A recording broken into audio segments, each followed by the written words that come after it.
बिस्मिल्लाहिर्रहमानिर्रहीम अस्सलाम वालेकुम दोस्तانو उम्मीद लरम تاسو به روغ جوړ او خوشاله وي او ژوند په مزو کې دوستانو صحابه کې یو ځل بیا ډیر زیات ظلم شوی دی زیاتې شوی دی یو بل شازلمي قتل شوی د قاتلانو څوک دی او د الله کې په څه وجه باندې قتل کړی دی دغه ګناه څه کړی و دوستانو دې وری کې ټول معلومات ویډیو کې شریکوم او که تاسو ټول معلومات باندې ځان خبرول غواړئ مونږ ویډیو ځان تر اخره پورې وګورئ تاکي موږ راتلونکي معلوماتي ویډیو تاسو ته اسانه سملا شي دوستانو میاشت روزه دا او ډیره زیاته بختوره میاشت که سوچو کې د میاشتې کې د واقعیت چې د ډیر زیات شوی دی شیطان خو الله پاک تړلې دی خو بیا دا څوک دی چې د واقعیت په کې دوستانو د مونږ خپل نفس دی څنګه چې صحابه کې داسې یو غاټ ظلم وشول چې یو بل شیا ظلمي چا د زړه ستنې داسې زیاتې بې دردۍ سره قتل کړه چا د زړه ټوکړه صرف په دې خبرې باندې چې ته موږ سره غلط کار وکړو چې کله هغه انکار وکړو نو غلط کار یې وسه وکړو هغې نه بعد دا قتل کړو دوستانو نر سړي د برای ډېره زیاته د درد مقام ده ډېر زیاته تکلیف مقام ده چې هغه ته څوک داسې خبرې ته ودرېږي او چې کله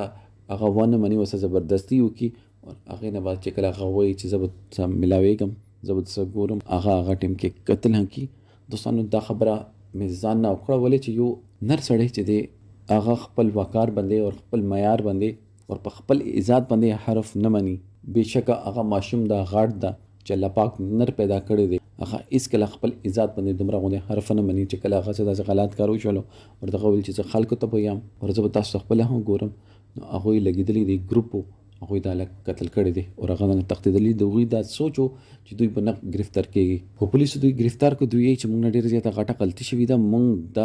موږ ته دا نو کول پکار چې موږ دا قتل کولو یا موږ دغه ته یارانې سوال نو کول پکار خو دوستانو دا موږ هغه نفس ته چې هغه موږ مجبورۍ داسې یوه ناجایز کار دی پره یو داسې یو مکروه فعل دی پره چې هغه نه اسلام کې جایز ده نه د دنیا باندې جایز ده زنا چې کومه سزا ده هغه سزا ده رجم او چې کله رجم سزا دلته موږ ملک کې نافذ شوه او یو دوه درې کسانو ته ورکړل شول نو دا چې څومره هغې چې موږ نفس نه مجبوروي دوی به هېڅکله د نفس نه وي مجبوره دوی به دې نه بعد داسې اړو غلط کار کوي نه